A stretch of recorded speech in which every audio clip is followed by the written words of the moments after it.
Hello and welcome to Your New Jersey. I'm Lisa Marie Falbo.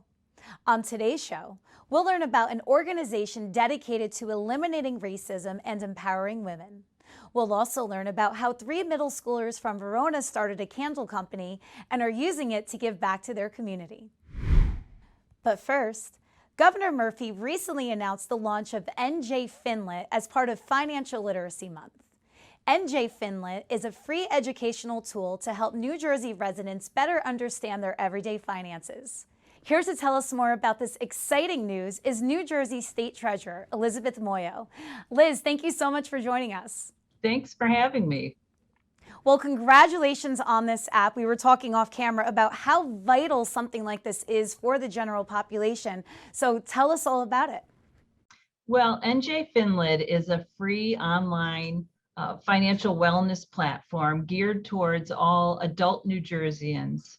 And New Jersey has been a leader in the educational environment with programs that have been made part of the New Jersey, especially middle school curriculum, to try and better prepare young people as they enter into the world and sort of try and juggle all the financial challenges that we all experience. This tool, NJ FinLit, is directed towards adults, whether they're young parents trying to prepare to save for college for their children, whether they're students who have just graduated that are trying to deal with student loans, seniors who are trying to prepare for a comfortable retirement.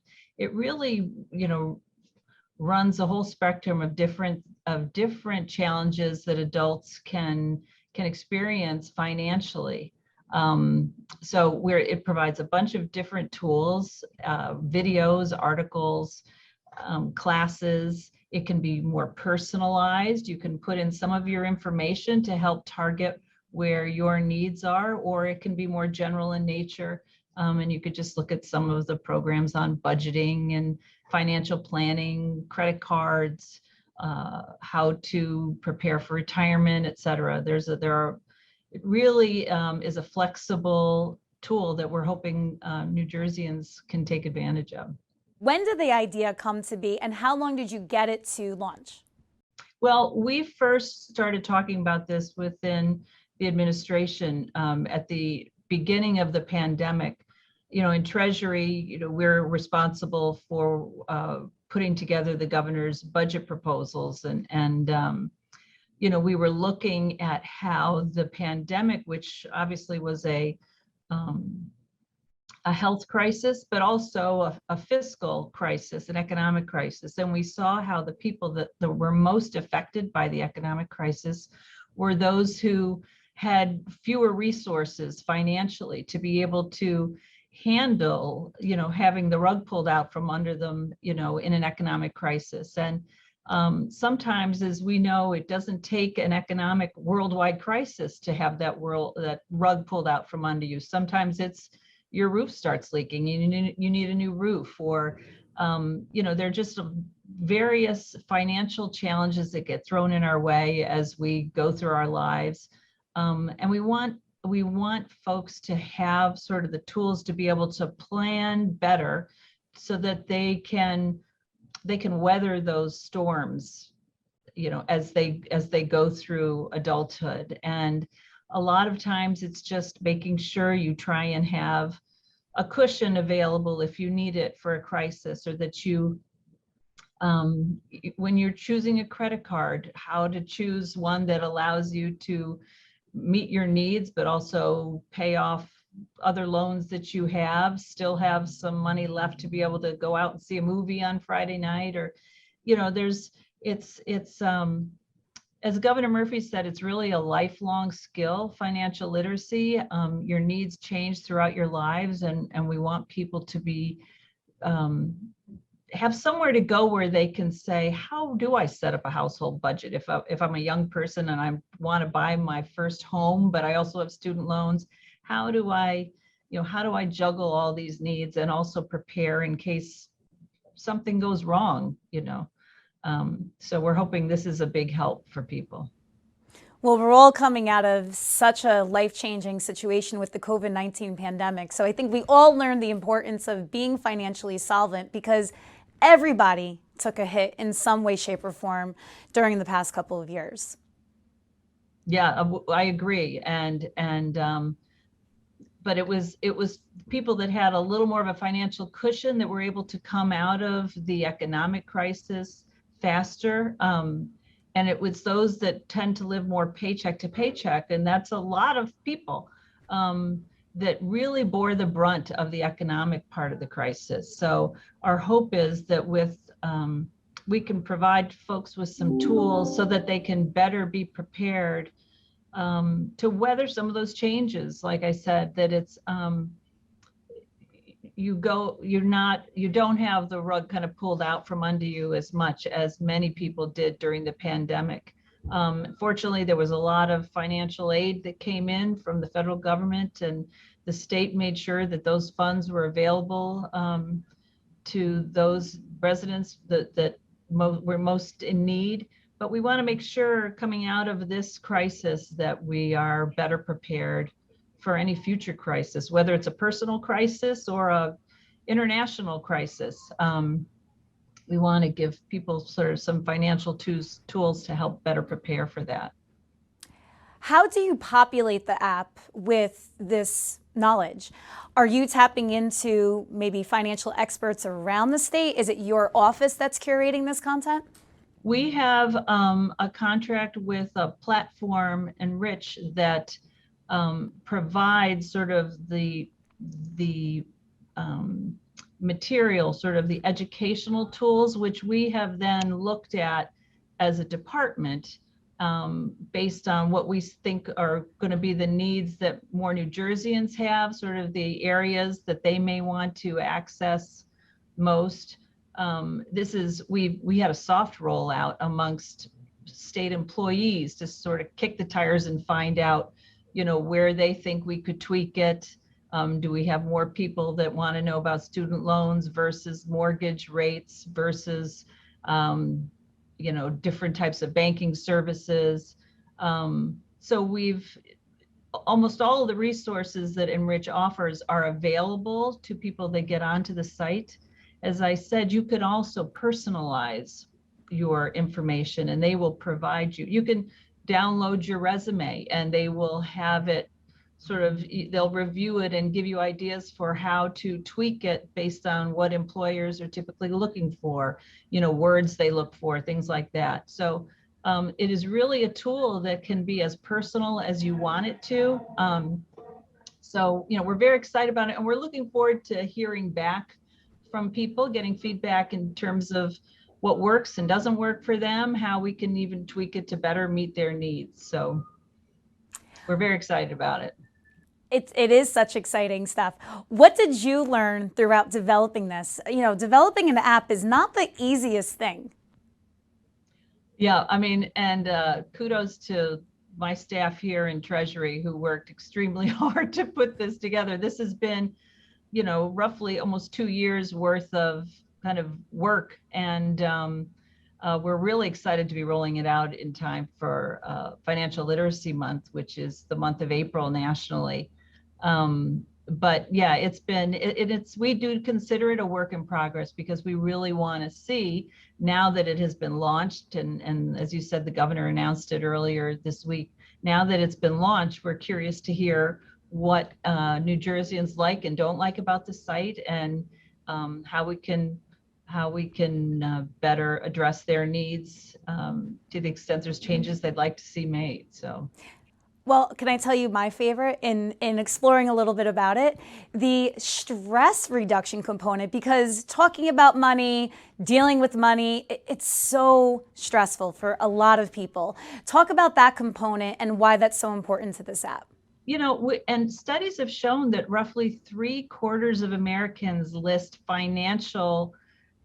their finances as their most significant source of stress. So that is something, sometimes, we're involved deeply in it every day because we're Treasury, but for a lot of people, it's just a whole nother world, finances, and because it has not been a priority as part of the curriculum when they're younger, and they don't feel comfortable, sometimes with the numbers, with their expertise, they're not sure who to speak to. So we were trying to develop a site that is user friendly. There's, like I said, there's videos, there's articles. You can, take as long or as short as you want to get through the material. Trying to find something that helps folks kind of take it to a level where it's easy to understand and to work with. And so it's not as, sometimes we think something is so daunting that we just run from the room. We don't want to address it. But with finances, as we've all seen, you have to address it. And the better prepared you are, the better chance you have to weather future storms, and to help, if you have goals for retirement, if you have goals for your you want your children to go to college, or you want to buy a house by age whatever. This could help you. What's the map to getting there? We do so many things in our lives where we have a plan, and I want to do this by the time I'm this age, or we need financial plans, and this will help people to get there. That is our hope. Liz, where can viewers find out more about this app? Well, we have a website. It's NJ FinLit for financial literacy, FINLIT .enrich.org, O-R-G. And that'll take you right to the website, which is part of our Treasury State of New Jersey website. Or if you can't remember that whole long address, you could just put in NJ FinLit and the site will come up. So either way, you'll land on the same website and you can get started. And just so our viewers know, it's only a website app. It's not something that could be downloaded on cell phone. Right, it's a website. Got it. Well, Liz, this was so fun. Thank you so much. Congratulations on such an innovative and needed tool, and we hope to have you back soon. Oh, great. Thank you very much. Thanks for having us. YWCA Northern New Jersey is dedicated to paving the way for women to succeed and achieve at every stage of their lives. Here to tell us all about their initiatives is Helen Archontou. Ellen, thank you so much for joining us. Thank you so much for having me. So what is YWCA Northern New Jersey? Well, we are a nonprofit that's been in our community for over 100 years. We serve 5 counties in New Jersey: Bergen, Hudson, Essex, Passaic, and Morris counties. And our mission is to eliminate racism and empower women, both very important missions, very urgent missions, and clearly missions that are very, very needed, especially today. Helen, I think it's really nice that you are touching on so many important issues, and it sounds like you have programs geared toward all ages. So as I said, our mission is to eliminate racism and empower women, and all of our work really rolls up into that area. We focus our efforts in 3 areas. Obviously, efforts that focus on racial equality, efforts that focus on gender equity for women and for girls, and a piece that really focuses on safety and wellness. And in that area, we do childcare. We run the Sexual Violence Resource Center for Bergen County, and we provide services for our seniors to keep them mentally and physically fit. Helen, I know during COVID-19, most, if not all, of your services were virtual. Now that we're coming out of the pandemic, tell us how you're getting back to in-person, including your marquee event. So one of the things, like so many organizations, as we came through the pandemic, we went to virtual for a period of time. And now I think what we've learned and adopted is that there is a best of both worlds. We are back to doing some events in person, and we are still keeping some virtual pieces as well. We're so excited that we're having our first in-person gathering celebration for the organization on April 25th, which is our Racial Justice Awards.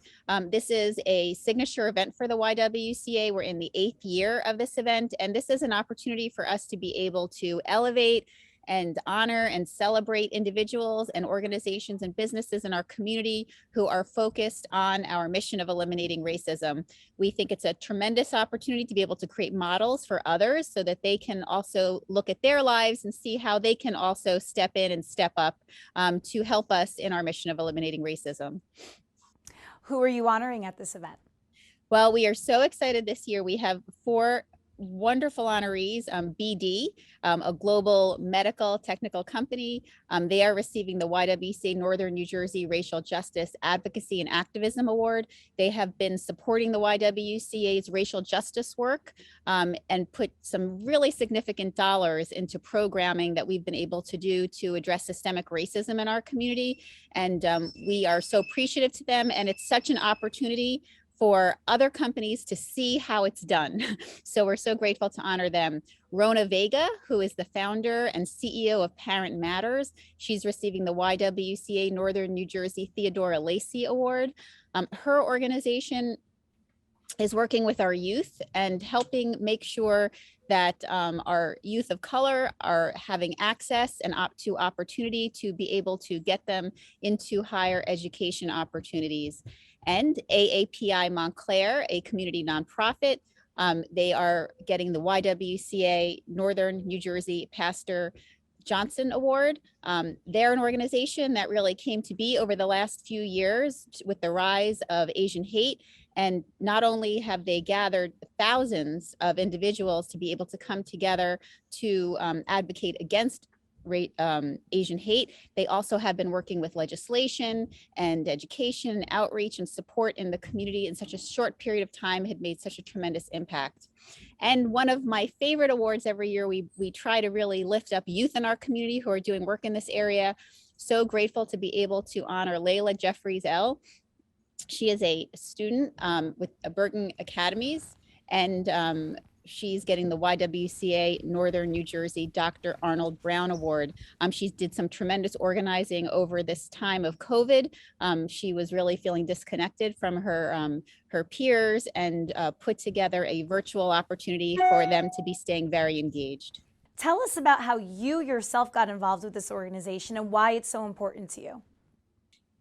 Well, I've been the CEO for a little over a decade now, and all I can say is each year my passion for this work deepens, and also my learning and understanding of the needs of our community deepen. And as we've seen, I mean, as I shared at the onset, I mean, these are really urgent areas that we focus our work on, but you know, with the times and as they've shifted and changed, the urgency changes with that. So it's been a tremendous time for us as an entity to stay connected to the community, hear where the needs are currently, and being able to respond. Right now, in addition to our significant racial justice work that we're doing around systemic racism, right now we're working with school districts, we're working with mental health clinicians, we're working with nonprofit organizations, all to be looking at how they are doing work in their environments. Are they able to make sure that there's a comfort level in talking about race in a positive way?